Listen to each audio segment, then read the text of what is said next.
Hang on. All right, pulled it up. All right, so good morning, everybody. I think, is it Wednesday? Let's see. Wednesday, June 20th, 2018. 16 bucks? Cool. Yeah, I might look at that. But yeah, anyways. So it's a Wednesday. Cool. It's hump day. What else? It's kind of the third week. Just should be some central banking stuff going on, but what is it? What else goes on third week? Boring PMI stuff. But anyways, let us go over and click that. Let me remind you that trading is risky, not appropriate for everyone. Your past performance, good or bad, is not necessarily indicative of future results. But please stay small, stay humble, focus on the long term. Never risk money cannot afford to lose. I don't know what's going on today. So, my name is Wayne McDonell. I am the Chief FX Market Strategist for TradersWay.com. Thank you very much for being a client. I think I have a little more gray hair now, huh? Does it look gray here? Just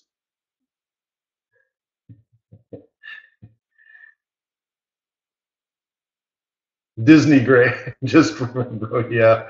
Well, I'm looking at this picture here. I remember doing this day. I used to do, was it once or twice a week? I think I did interviews on Forex TV. I remember doing that. You can see there's little hurricanes going on behind, so you can probably figure out what time of year it was. I think it was not far past, so you can figure out the date. I think it was around the time the NFA lowered leverage levels in the United States so that you couldn't have like 500 to 1 leverage, that kind of stuff. So it was right in there. And yeah, and I coach people. I'm like, look, I don't like it when the government gets involved. If you want 1,000 to 1, you should be able to have it. That's just my opinion. You should have the freedom to lose your own money as long as nobody cheats you. You can be as dumb and stupid as you want to be. It's America, for crying out loud, right? But I also coach people like, yeah, 51, it's enough. You don't really need more. Like, yeah, it sucks when the government gets involved and tells you what you can and cannot do. I'm like, I thought this was a free country, bro. But anyways, it's enough. Like, don't freak out. It's enough. You could have more, I think, but you don't really need more, right? Is my opinion. But anyways, how do I turn that? It won't turn off now. Anyways, so my name is Wayne McDonell. I am the Chief FX Market Strategist for TradersWay.com. Thank you very much for being a client. I'm here Monday through Friday to help you put together trade plans, but more importantly, to be a conservative, disciplined, and independent trader, where you can put together your own analysis and make your own decisions so you don't have to rely on anyone but yourself and your big, fat, gorgeous brain. If you're not yet part of the TradersWay family, please visit TradersWay.com and open a trading account. Okay, do we have all the pretty colors? Do you see what is that good?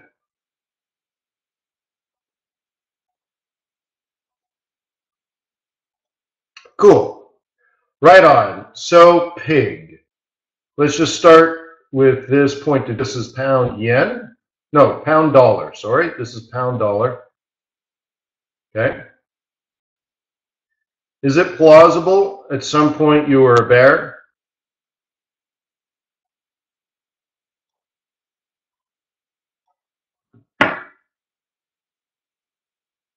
So, using moving averages. If you're a bear, where's a good place to sell? using moving average theory.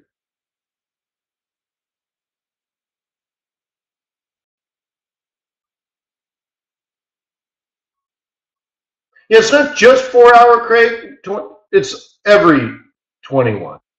Whatever time frame you're on, that's where the dynamic level of resistance is if you're a bear, and price is below that. So the way I simplify the process is whatever time frame you're looking at, and this is a daily, you ask yourself a couple of things, really. I mean, you could say, you can do it this way. Is the 21 EMA above or below the 55, right? So in this case, the 21 is below the 55. So technically speaking, not fundamentally speaking, and not opinion, but factual, technically speaking, the market is bearish at this point. Now you might be a bear up here, but that you're trading at this point, you're trading against the moving averages, right? So this technically would be a counter trend trade, and this is technically trend trades. Okay, so technically the market is down. Cool. And so whatever time frame you're looking at, that would be technically true. So this could be down, right? This could be down on a daily chart, and this could have been bullish on an hourly chart. Okay. So this case, you'd be short-term long, but long-term short. Okay. Now, these moving averages you use as dynamic levels of support and resistance. So if you're a bear, you want to sell retracements back to the 21. Okay. This isn't perfect. They're often not perfect. It's really, off the 200, as you see. Okay. So these are opportunities. The thing is, what's powerful about the scenario is in this sideways consolidation mode or this retracement mode, either way you say, oh, well, on a daily chart, the pound dollar is still bearish. Regardless of what's happening in this world, right, on a 1 hour, right, on a 4 hour, on a 1 hour, on a 15-minute, all of that, you could say, okay, that's all mumbo jumbo. Because on a daily chart, this market is bearish. It just is. I mean, it's not even an opinion. It's bearish. Look at it, right? So you say, well, I wonder if we're going to, when this is going to break out. So in this case, it didn't quite pull back to the 21. And remember, if you're here, the 21 would have been way up here, right? Okay. But what about trapping this, okay, and say I'm going to wait for a breakout, pullback, breakout, pullback, breakout, pullback, and realize these pullbacks are like 36 hours, right? That's the great thing about a daily chart, right? You're like, oh, well, look, this is like 4 days worth of trading, this little move in here, right? You don't have to be the quickest horse out of the gate, right? But anyways, going into this area, this section here is designed to help you plan your trades for the month of June. Okay? And you have to, right? I mean, I've been hanging out with Winnie the Pooh and Eeyore and Tigger, and you have to think. How do you get the honey from the honey pot, right? You have to put together what's your plan for June. Oh, you could be a bear, right? What would make you bearish? Well, it's fallen for 6 weeks straight, or the 21 is below the 55. And the last part I want to make about this is the dynamic level of support and resistance. It's really, if you're below the 21, you're aggressive. Right? If you're above the 21, right, then you're conservative.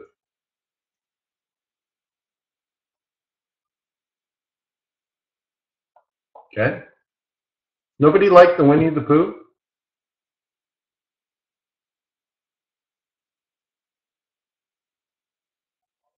Nobody liked the reference, huh? You guys are tough. Yeah. Tough crowd. I'll be here Tuesdays and Thursdays. All right.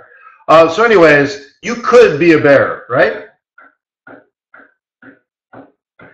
And when you get, right, when you get lost in your trading, which we all do from time to time, ask yourself, like, what's going on? Are you getting lost in here?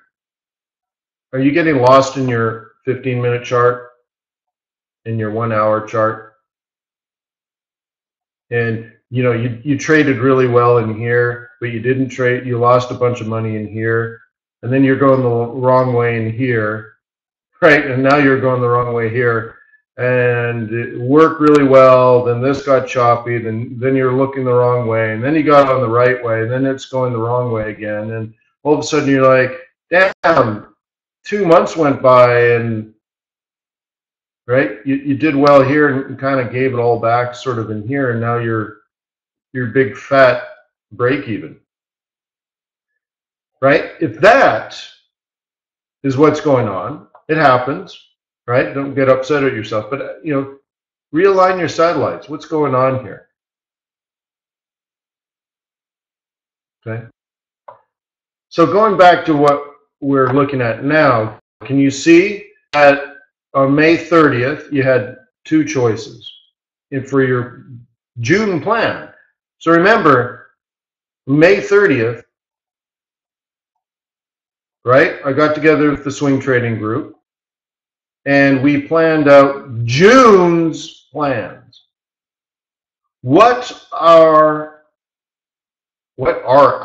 our plans for June? And you really have two choices. You could buy that. It's supposed to be an S. Or you sell this. Okay? Shouldn't that be your guiding light? You have a plan. One of those, in my opinion, was likely to work. There were no other plans. Okay? Is that too simple?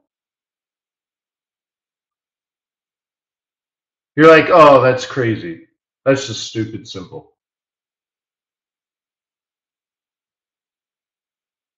Okay? But is that what are you too smart? Are you trying to outsmart the market? Trying to get your yellow Lamborghini so you can start your YouTube channel? Because remember, yeah, well, you're not trying to outsmart the market. You're trying to figure out the market. You're supposed to be a cork in the river of Forex. You're supposed to go with the flow. You don't want to be smart, right? You're not trying to trick market. You're not looking for gimmicks like the London breakout strategy. Well, I guess if it's going to be green, then I got to be green too. And if it's going to be red, I want to be red too. Oh, look, I guess it broke through. So now I have to, what was the rule again? No, right? In this case, you could really say, well, I'm a bear, and this is where bears sell. That's what I've been teaching for like a 1,000 million years. And you're like, Wayne, 1,000 million, right? All right, but this was my first Forex award. I won this. And it wasn't 1,000 million years ago. It was 400 million years ago. I know I exaggerate, but this is my first award ever. Thank you. Thank you. Oh, you're far too kind. So yeah, it would have been about 400 million years ago. I was teaching things like, if it's bearish, you should find resistance and sell there. Moses. Wow, hey. All right. But really, honestly, you're not trying to outsmart the market, right? This is pretty simple stuff. I think you can see, right? And you're right. So if you had a plan, this was not a radical plan, was it? Wasn't that smart? Selling at the daily 21 in the monthly swing sell zone. Isn't that smart? But I think you can do this. Your problem is you're probably too smart.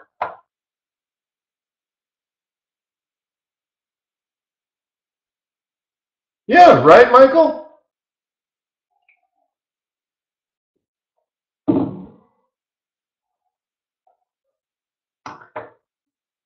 No wonder you're graying out. Yeah. So I don't know. Maybe you're not asking the right questions, is what I'm kind of getting to, right? If you're trying to smart the market, you're probably asking the wrong questions and probably doing the wrong things. If you're trying to figure out the market, it's a different set of questions and probably a different set of tools and stuff like that, right? So anyways, or what I've suggested over the years is just dumb luck, right? If you're a bull, that's where you buy. That's what I said in May 30th. That's where you buy. We were front running the June pivots before June even had pivots. So if you're a bull, that's where you would buy. It's just done. And if you're a bear, and you probably could have been a bear, I think you could analyze this chart and say, well, you could be a bear. So really, right, there were two places to sell, right? We only spent a half a day above your first entry, right? So anyways, this was the sell price, right? Breakout, retracement, gone. So why is it so difficult if it's that easy?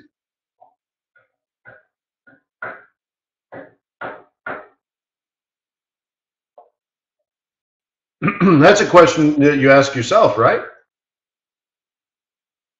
Yeah, the news is distracting, but we laugh about that all the time, right? Remember, I said news is not fundamental. Excuse me.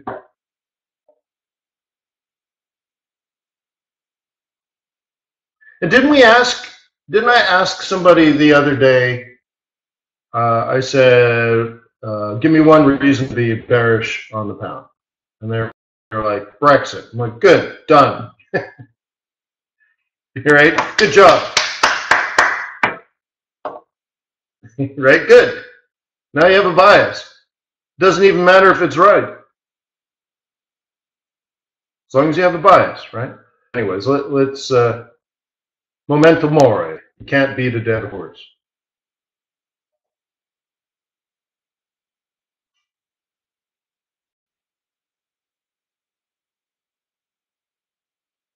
Right?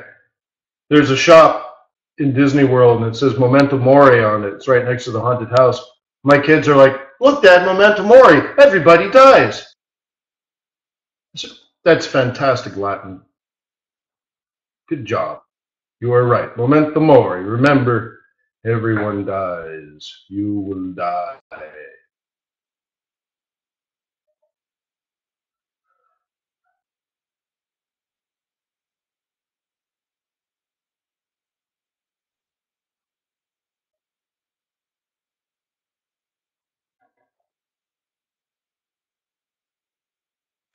Oh, Mickey says, going back to the other one, right?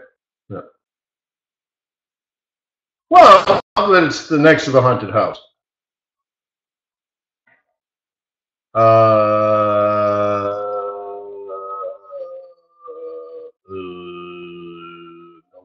still have Noki going on. That has to do with Brent, right? So we have CAD. What else do we have here?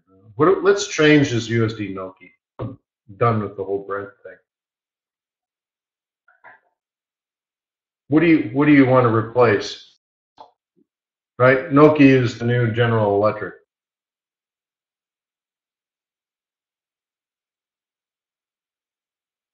Yeah, Disney was great. Like, I actually drank champagne. Hey, this is we're saying bad for Disney. And I'm like, do you have lobster? She's like, no, we have chilled shrimp. All right, shrimp, chilled shrimp, and champagne. But It's crazy, right? So I'm dropping like $400 on lunch or something, which is crazy. I'm like, how much is this? $150 tip. You're like, what? And then I look around, right? Because that's that's a reasonable date for a what do you call it, buffet? You're like, what? And I look around, and there's like a room full of people that look poor to me. They just look like poor people, and they're all dropping like $500 on lunch. Disney is amazing. It's $100 a day to get in, and people are dropping. They're buying things. Oh, every girl's got a set of Mickey ears. I'm like, that's $25 for that piece of junk, right? You're like, it's an amazing. People just have drank the Kool-Aid before they even get there, right? People don't look rich, right? They don't look highly educated, but they're spending $500 a night in a cheap hotel that hasn't been updated since 1973, right? It's crazy. They spend money for the kids, but a lot of the kids are so young they don't remember it. I mean, like, it's nuts how much money people are spending there. It's crazy, because I thought, okay, $500. That's a nice dinner, right? $500. It's a pretty nice dinner, right? So you think, okay, this is where the sophisticated people eat. You're like, no, it's not. Like, it's crazy. Yeah, you remember the sunburn. So it's just what. But the part as an entrepreneur that I like is like, this was sort of preordained, right? Like, people think this is a good use of their life savings. Like, yeah, we don't have no money, but we're going to drop $7,000 on our family vacation over the course of 3 days. You're like, holy right? Like, wow, it's crazy. And I don't know how many other businesses are like that where people are willing to go into debt, or I don't know what people do. Maybe I'm just cheap. That's probably more of the case. All right, so anyways, let's get this monkey out. But as an entrepreneur, I'm like, oh my God, everyone's getting raped and they're standing in line. I'm not joking. That $500 lunch, people that don't have reservations, so they're not even smart enough to plan ahead and have reservations. So they stand in line for 2 hours to pay $500 for a buffet. You're like, oh my God. Holy crap, they're poor. Oh, it's amazing to me. All right. All right, so let's do Aussie. Let's throw in Aussie. Aussie what? I want to do it like Aussie yen. Let's throw an Aussie yen on here. Let's do that.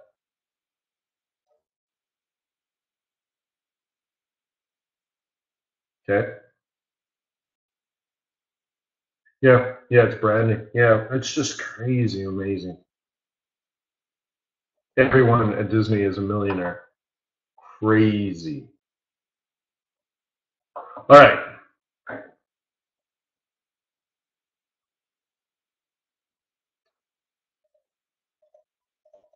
So yeah, everything's kind of pushed over because I lost my USB port, so I don't have my externals, and so I just switched the chart on. So anyways.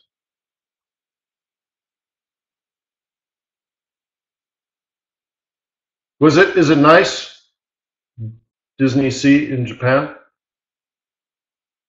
Yeah. Yeah, honestly, we had a family conversation. Like, if we ever do Disney again, it would have to be something different than what's there, right? So, like, I like to see a different culture. So if you're going to stand in line to have lunch, what food do you get if you're in Shanghai or Hong Kong or Tokyo or wherever Disney is? So Japan, right?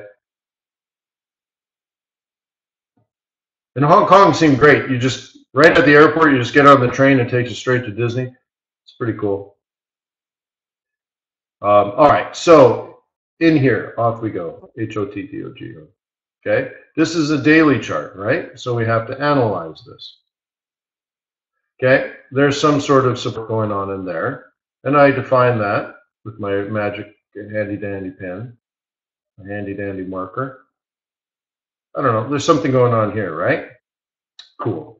Would we also mark this? Yeah, why not? Okay, cool. So let me turn off my handy-dandy marker, and let's mark that one. Cool. So I think somewhere between those two lines could be a buying opportunity, right? If you're a bull. What if you're a bear? You probably should move your stop or make a decision, right? Or maybe even just take profit, and if it breaks to the downside even further, you can buy the retracement, get back in after the break. So on the law of averages, if you thought this was a serious level of support, and you sold as a bear, you would have sold up high, right? Then maybe you should just take your profit here, and then see if it retraces, or if it breaks, retraces, right? And you could always get back in if it does the latter. Okay? That's sort of one thought process. All right. There's a pivot in here, a monthly pivot, a monthly support.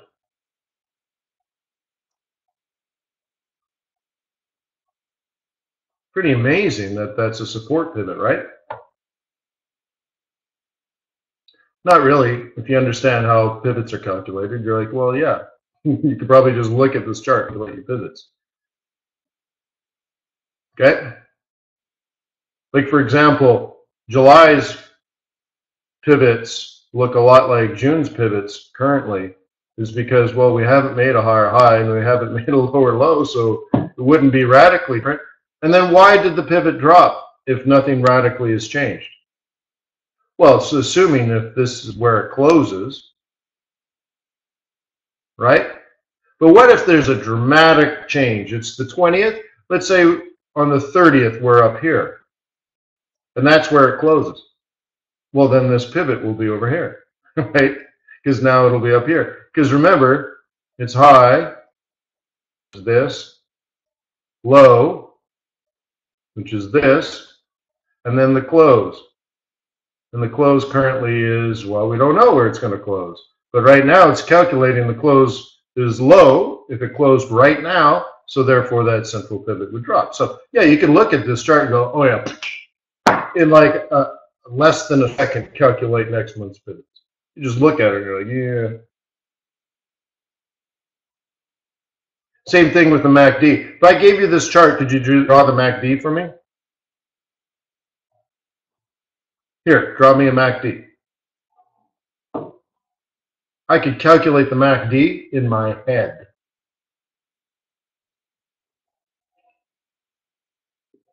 I used to do this exercise.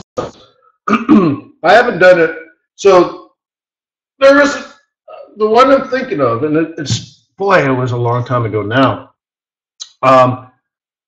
One time I was going to New York for something, New York City, okay? Might have been a Bloomberg interview or something. I don't remember why I was in New York City. Oh, for a board meeting. I was in New York for a board meeting. So it was June. So anyways, yeah, actually it would have been right around now. What year? I don't know, but it would have been right about now. So it had to be 8 years ago, I'm guessing. Anyways, I'm in New York for a board meeting. So I send out an email to a bunch of FX boot campers. I'm like, hey, I'm in New York. You guys want to trade all night? Right? I'm at the Waldorf Astoria. I'm in a penthouse, and I have a dining room table for 12 people. If you've ever been to New York City, you're like, what the are you talking about? Yeah. I have a giant living room that could hold 30 people. Right? That's impressive if you've ever been to New York City and ever paid for a hotel room. You're like, what? are you talking about? So anyways, yeah, I'm like, I got this dining room table for 12 people in a dining room. It's just off the foyer. So why don't we get together and trade all night? And so people jumped at the opportunity and we got together. I was so tired that day, I remember that. But so we all sat down, everyone got their laptops up, and I handed out a bunch of charts. You couldn't tell, you couldn't see the prices and you couldn't see the currency pair. All you had was the price action, right? I handed it all up. And I told everyone, draw the MACD.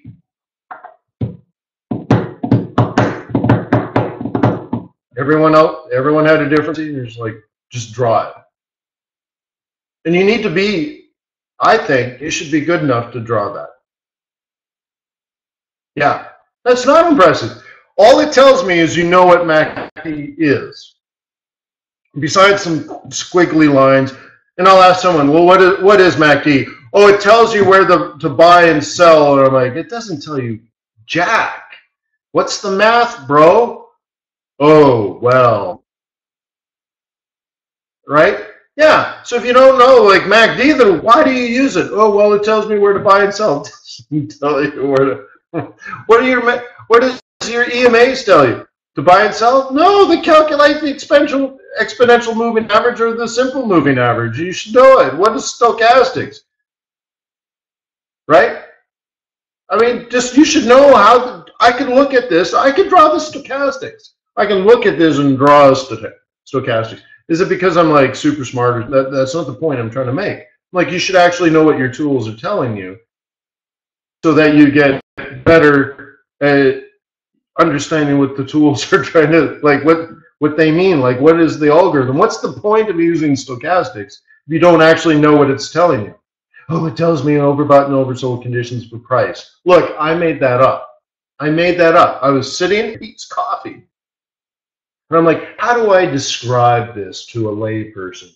It tells you overbought and oversold conditions for what? Well, we know it's not market because I just explained that in the previous chapter about the market and the 2155 and MACD and those settings. So therefore, stochastics would be overbought and oversold conditions for price because of this other thing I wrote. So yeah, that's how I'll explain it. And I just made that up drinking a Pete's coffee. I had a laptop and it was in the coffee, right? So that's my simple description, but like, what is the math, right? So for example, we can do this. All right, so I need more space. Hang on. How do I do this? All right, need some more space. I'll use these lines now because there's a 0 line, right? And then there's a 100 line, okay? And now, I guess I'll use this one. And then there's a 0. Well, there's a 20, 80, and 0 line, okay? Okay, so in here, in here, in here. All right. So let's try to do this. I'll just, for the sake of simplicity, we'll do this. Okay? So MACD starts falling about here, crosses here. There, it keeps falling. There's a slight hesitation, then there's a fall, and then there's a rise, but not to the water line. And then it kind of moves sideways and slightly down. Then here it rises up to the water line, and then it's here, and then it actually crosses, and then crosses back down. I guess I can finish this. So this was coming down here, so this broke the water line here, and this was sort of sideways in here. Okay? You got that in your mind? So we'll even mark them. So, oh, I can't do it now. All right, so picture the flat, crosses over, drops, crosses over, hits the bottom, sideways up to the water line, kind of kissing the water line and then dropping back down. So I can delete that now and turn that off. While I have it here, we can look at where it crossed over, which was here, and we'll do another one, right? And then it crossed back around here.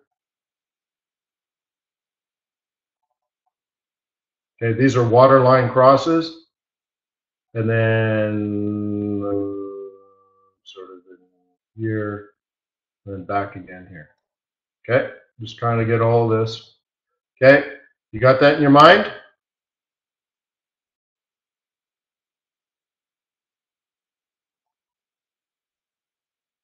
Okay, sideways, crosses up, heads up, crosses down, right? Drops below, comes back, drops below, moves sideways, up and up and up, and then kisses around in here. Just drew the MACD.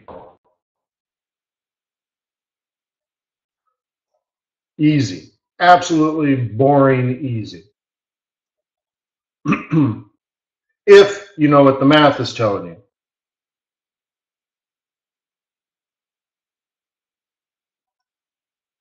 Okay? Elementary. Yeah, you should get into it. You should know what these things are telling you. It's child's play easy. If you know what the math is telling you. All right, so Aussie yen, I think. Did I get this? Yeah, okay, Aussie yen. So you could be at support here, right? Now, a bull doesn't actually buy this per se. If you could buy it, but you're not buying it. Okay, is it support? Yes. Do you buy it support? Yes. But it's only a support pivot. So, right? So what is the predicted counter move to a support pivot? Well, it's either going to or it came from an R pivot is the theory, right? And that R pivot is here. Oh! So, you could anticipate, right? You could anticipate maybe this for a while. Okay? The people that disagree with me are going to be bears, and they missed the first shot, so they sold in the second shot, and they're going to try to get there. Okay? Now, a word of caution. Okay, it's summer. Anytime after the June Fed meeting, it becomes summer, right? Between the June and the SEP meetings, right? So in that time period, my modus operandi becomes sideways consolidating market is how I look at it, right? And I operate that way. So even if it drops lower to this area, it doesn't necessarily make me bearish. Nor does it make me not bullish. It's almost like I'm neutral now for a while, right? So if it falls here, yeah, by August, it could be back up here. Okay? It doesn't necessarily mean it's going to be like this and keep falling and keep falling. No, it could do whatever it wants. But I think these moves, for me, sort of derive a less of a meaning. There isn't like a deep thought process that the market is trying to share. These are interns that are trading now, right? The big boys are gone. These are the junior traders,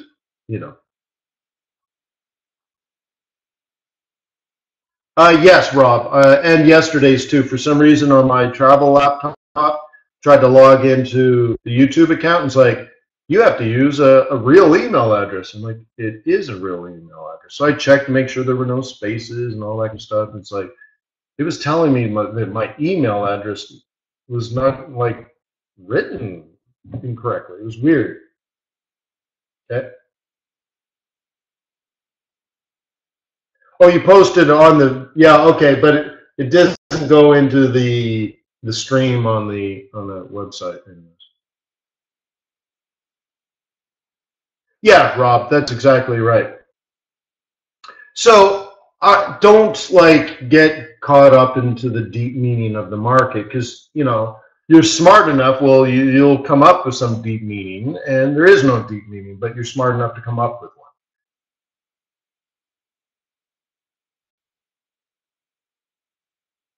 right? There is no deep meaning. So, anyways, to me right now it seems very sideways. What does the 21.55 tell you? We analyzed the 21.55 on the pound dollar. What does the Aussie yen 21.55 daily tell you? Riddle me this. Is the market bullish or bearish?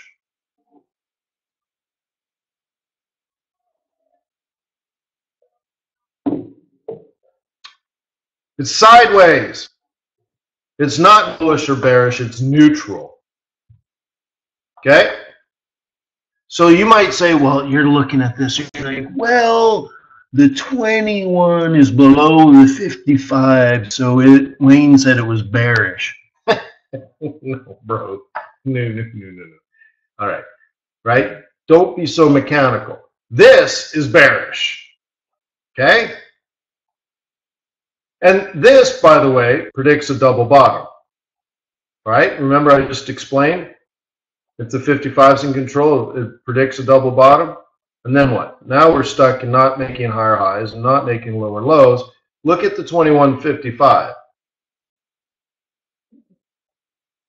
There's no clear path like here. So I would actually do this if I were me. Oops.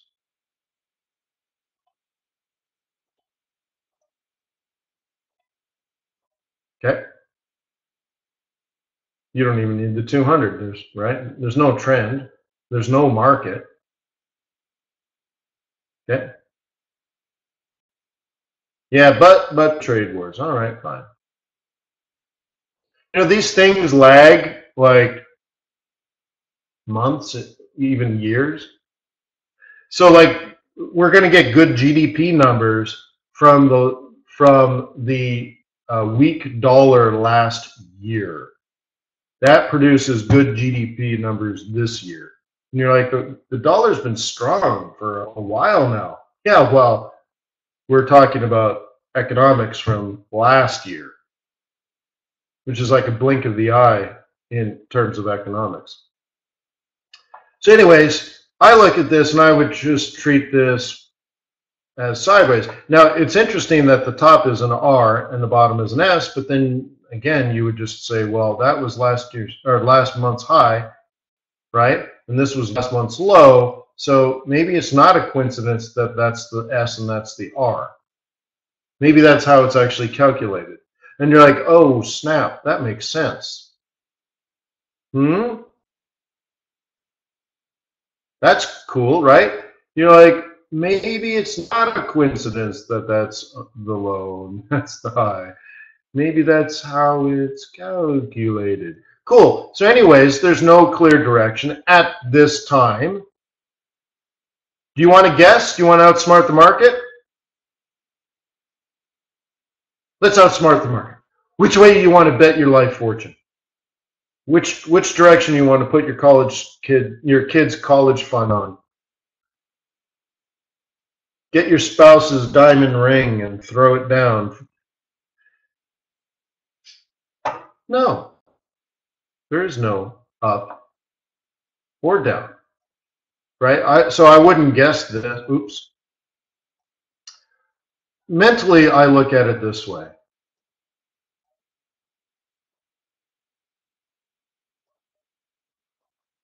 Okay? That's kind of how I have it. And so I know why you're saying up, okay? But really, the way I'm preparing this is it's actually sideways, is kind of what I'm getting, okay? I'm assuming it's not going to fall further. And even if it falls further, you know what will probably happen? We'll move from a new range from here to here, right? So what will happen is we'll drop down here, and then we'll range down here for a while. And you'll actually see this in the ends, where I've done this many years before, where I outline the market like this. Imagine those are price lines. They're not pivots, but they kind of look like pivots. And what will happen is, you'll consolidate up here for 3 weeks, and it'll drop down here for 3 weeks, right? And then it'll pop up here, and then it'll come back there. Maybe it's not 3 weeks, but and you just kind of, and hopefully at some point do this, right? But you get caught maybe a week or week and a half, so maybe it's not 3 weeks. Let's say it's a week and a half here, and then it breaks out to the downside, but then goes nowhere really, right? And you just then it kind of pops up, doesn't quite get to the target, and then drops back down, just goes back to where it was, right? Right? And all of a sudden, generally speaking, not much happens, okay? Now, the trick to all of this, okay, is while everyone kind of loses faith. So like a week and a half, nothing really happens. And this could be like 70 pip ranges, right? You're like, nothing's happening, nothing's happening. But if you're smart about it and a little bit lucky about it, you end up buying a few here. Because what's the worst case scenario? You get knocked up. Break even. Okay.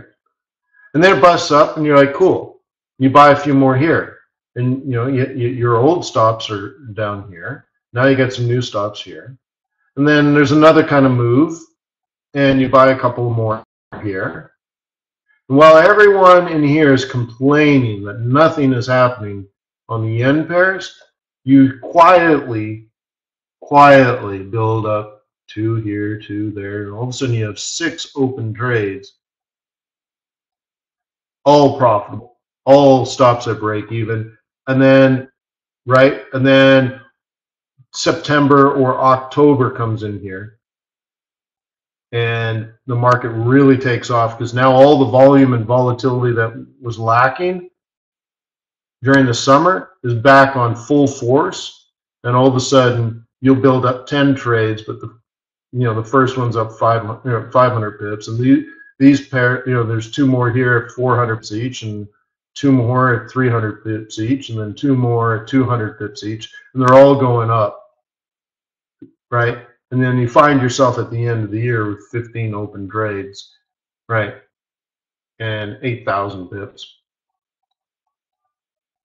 And you're like, but you'll realize the vast majority of those pips were made because of the patience and discipline you displayed in the summer when everyone else is whining and crying.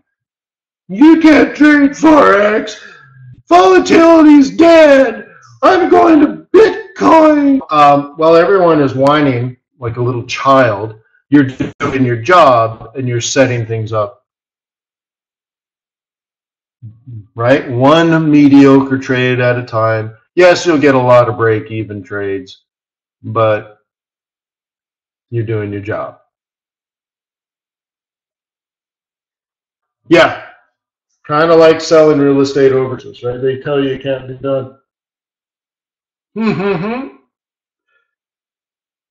Right? Oh, you can't trade during Asia. Oh, you can't trade during Christmas. Oh, you can't trade during summer. Oh, you can't. No, it's like, bro, stop talking because you just can't trade.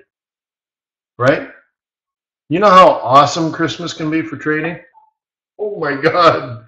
Like, holy snap, it's like the best time of the year to trade. And there are tons of people like, you just can't do it. Oh, markets are closed, you can't do it. Like, I know you can't do it. So get out of the way. Right? I love trading over Christmas. I love trading over summer. I'm just saying, between now and the 3rd week of August, spend a little more time, skippy scalpy. If you can make some money, make some money. I call it shooting at rabbits. It's fine. If you can pick up 50 pips, you might want to take it. And if it breaks out to the downside, it doesn't mean it's bearish. If it breaks out to the upside, well, that's a little bit interesting, but it'll probably come all the way back. So expect pullbacks, expect fake outs, expect S&R pivots on the monthlies and weeklies to be a little more important because we're not trending. Why would it go to why would it go down here or down here if we lack a trend? Why? You should analyze it and say, it's not trending. We probably won't hit those targets. So what pivot points do you think will be important if we don't use the the M1, M4? If we don't go to S2, let's simplify it even more. If we're hardcore trending to the side, we're going to S2, right? If we're hardcore trending to the north side, we're going to R2, right? Right? If we have strong trends behind them, you're like, yeah, we're going to R2. It's incredibly bullish. We're going to R2. Or it's incredibly bearish. We're going to S2. So if it's not incredibly bullish, if it's not incredibly bearish, what pivot points do you think will be more important than R2 and S2?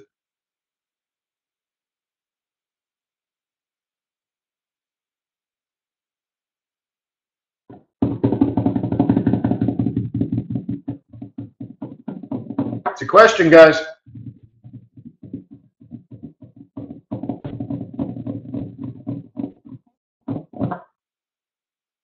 R1 and S1.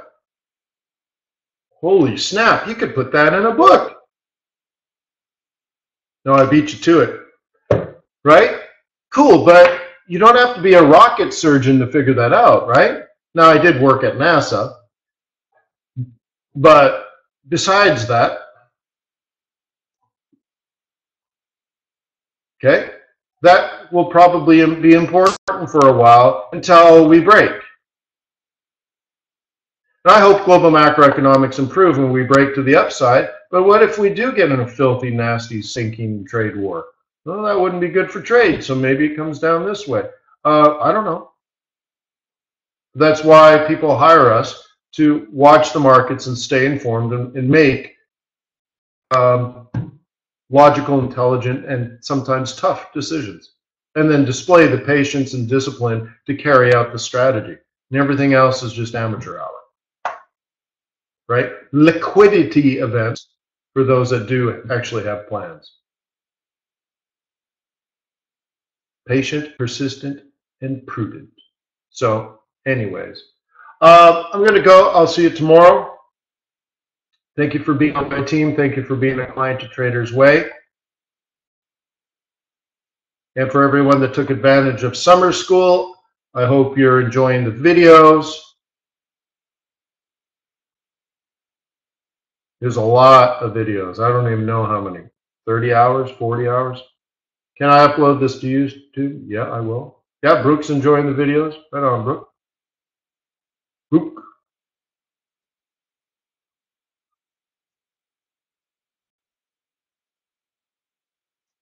Marie's enjoying the videos. Right on.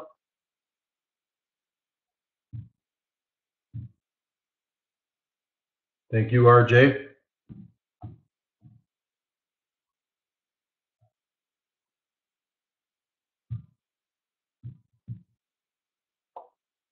All right, take care, my friends. Cheers.